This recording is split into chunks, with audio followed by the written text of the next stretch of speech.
According to the National Electrical Code, specifically NEC 250.66 Note 1, a grounded conductor that terminates at a neutral bar must be connected to the grounding electrode conductor, abbreviated GEC, at the first point of entry into an electrical system.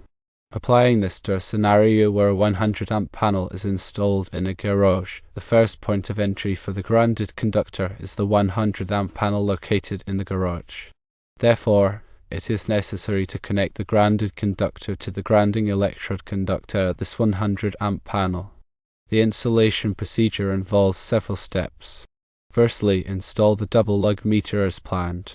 Ensure that the grounded conductor is connected to the grounding electrode conductor at the 200 amp disconnect. Secondly, run the 3-wire SE cable from the meter to the 100 amp panel located in the garage.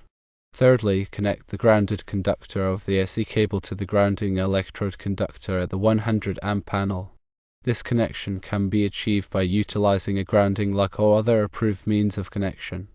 The rationale behind this requirement is to ensure a continuous path for fault and surge currents to return to the grounding electrode system, providing essential protection against electrical shock hazards and potential damage to electrical equipment. By connecting the grounded conductor to the grounding electrode conductor at the 100 amp panel, a reliable and safe electrical system is established. In conclusion, connecting the grounded conductor to the grounding electrode conductor is required at the first point of entry into the electrical system. In this case, that is the 100 amp panel in the garage. This requirement stems from NEC 250.66 Note 1 and it ensures proper grounding and electrical protection.